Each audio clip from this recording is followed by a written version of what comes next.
आज भगवान जी का ऐसा बुलावा आया कि इतनी ठंड होने के बावजूद भी हम मथुरा वृंदावन को चल पड़े। हेलो एवरीवन, मेरे चैनल मील पैलेस में आपका स्वागत है। तो आइए देखते हैं मथुरा वृंदावन की जर्नी कैसी रही। पिछले 2-3 दिन से मेरी वीडियो रेगुलर नहीं आ रही थी क्योंकि हम लोग मथुरा वृंदावन दर्शन के लिए चले गए थे। हमें जाना था दिल्ली से मथुरा, जिसके लिए हमने ट्रेन की जर्नी चूज करी और शताब्दी में हमने टिकट करवाया। दिल्ली से काफ़ी सारी ट्रेन जाती हैं, लेकिन शताब्दी 1 घंटा 20 मिनट में आपको मथुरा जंक्शन पहुंचा देगी। ये ट्रेन दिल्ली से 6 बजे चलती है और 7:20 पर ये मथुरा पहुंचती है। लेकिन आज इतना ज़्यादा फॉग था कि ये स्टेशन पर ही 10:30 बजे आई। हमें 4.5 घंटा लेट हो गया। हम ये मानकर चले थे कि सुबह सुबह हमारे दर्शन हो जाएंगे, तो हम घर से नहा धो के व्रत लेके चले थे, लेकिन ऐसा नहीं हो पाया। हमें बहुत टाइम लग गया। ट्रेन का नाश्ता भी हमने नहीं किया था, लेकिन हमको पहुंचते पहुंचते 1 बज गया। जब तक हम पहुंचे तब तक मंदिर के पट बंद हो गए थे। मथुरा वृंदावन में सारे मंदिर के पट 12:30 बजे बंद हो जाते हैं। हमने सोचा पहले मथुरा में दर्शन करेंगे, उसके बाद वृंदावन जाएंगे, लेकिन हमें अब वृंदावन ही जाना पड़ा क्योंकि हमारा होटल वहीं पर था। हम सुबह से हमने कुछ भी नहीं खाया था, तो हमने 2:30 बजे ब्रिजवासी में लंच कर लिया। हमने लंच अटल्ला में किया। लंच करने के बाद चले गए हम निधिवन।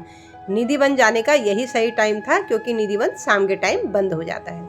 अटल्ला से निधिवन के रिक्शे वाले ने हमसे 10-10 रुपये लिए। निधिवन जाएं तो अपना फ़ोन, चश्मा, कैप ये बचा के चलें क्योंकि वहाँ पे बहुत सारे बंदर होते हैं जो आंखों से चश्मा उतार लेते हैं और सिर से टोपी उतार लेते हैं।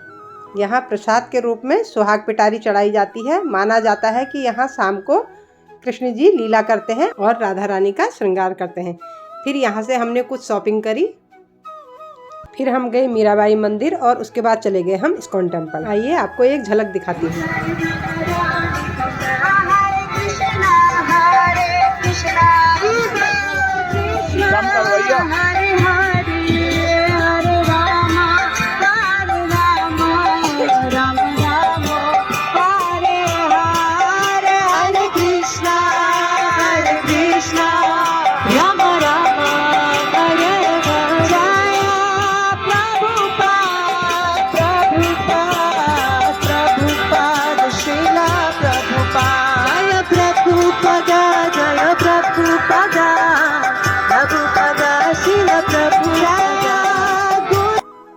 उम्मीद है सुनकर भी आपको अच्छा लगा होगा।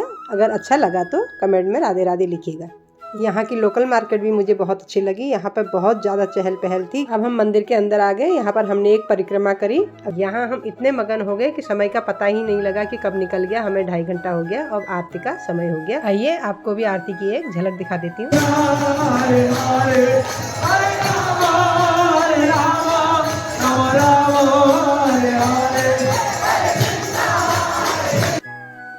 यहाँ रोज 7 बजे आरती शुरू हो जाती है। उसके बाद प्रसाद वितरित होता है। आप देख सकते हैं भक्तगण कैसे नाच रहे हैं खुशी से। इस्कॉन टेम्पल में आपको बहुत ही अच्छा लगने वाला है। आप जब भी आएँ शाम के टाइम ही आइए। उसके बाद हमने प्रसाद ग्रहण किया। हमको वहीं 7:45 हो गया था क्योंकि हमको प्रेम मंदिर दर्शन के लिए भी निकलना था और हम चल पड़े प्रेम मंदिर। प्रसाद में हमको मूंग की खिचड़ी मिली जो बहुत ही स्वादिष्ट हो रही थी और एक आदमी के लिए काफ़ी थी। आप देख सकते हैं रास्ते में भी बहुत चहल पहल हो रही थी और रास्ते भर अनेक भजन गाए जा रहे थे। लोग जगह जगह पे भजन गा रहे थे। ये देखकर किसी भी भक्त का दिल खुश हो जाएगा। आप देख सकते हैं कितनी भक्ति में लीन होके ये लोग नाच रहे हैं, कूद रहे हैं। यहाँ की मार्केट बहुत सुंदर है। आइए आपको दिखाते हैं। यहाँ खाने पीने की काफ़ी चीज़ें मिल जाती है। हमने यहाँ केसर वाला दूध पिया क्योंकि हमको काफ़ी ठंड हो गई थी। हमने यहाँ से कान्हा जी के कपड़े खरीदे। देखिए कितनी अच्छी मार्केट सजी हुई है। हम मार्केट के रास्ते ही प्रेम मंदिर चले गए। हमें लेट हो गया था तब इसलिए हमने रिक्शा कर लिया। यहाँ से प्रेम मंदिर 950 मीटर ही दूर है। आप पैदल भी जा सकते हैं। अब हम प्रेम मंदिर के दर्शन कराते हैं आपको।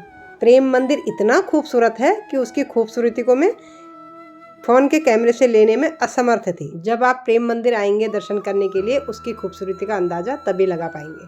प्रेम मंदिर में हर 1 से 1.5 मिनट में लाइट चेंज हो जाती है। ये मंदिर अपने आप में बहुत भव्य है। इसके चारों तरफ के दृश्य बहुत ही सुंदर हैं जो मैं आपको दिखाऊंगी। ये देखिए, ये इसका एंट्रेंस गेट है।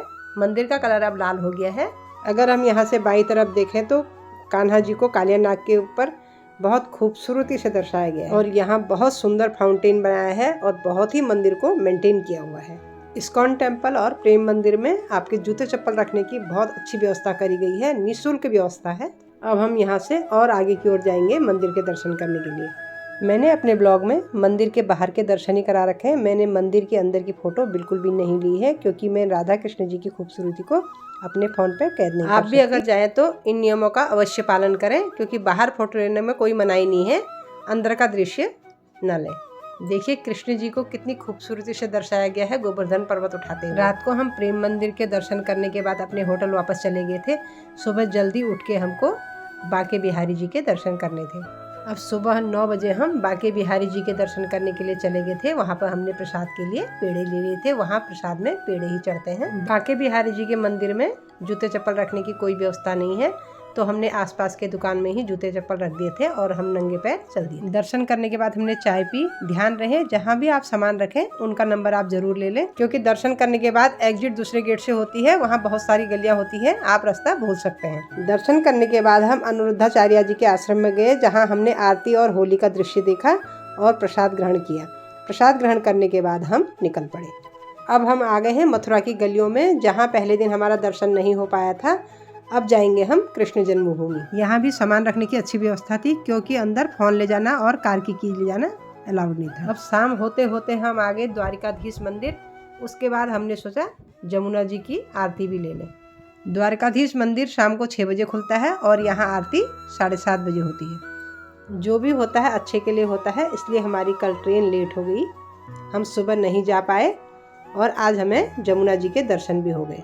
इसी तरह हमारी 2 दिन की यात्रा सफल हुई। उम्मीद है हमें कृष्ण जी दोबारा जरूर बुलाएंगे। तो चैनल को सब्सक्राइब करिए और कमेंट में राधे राधे जरूर लिखिए।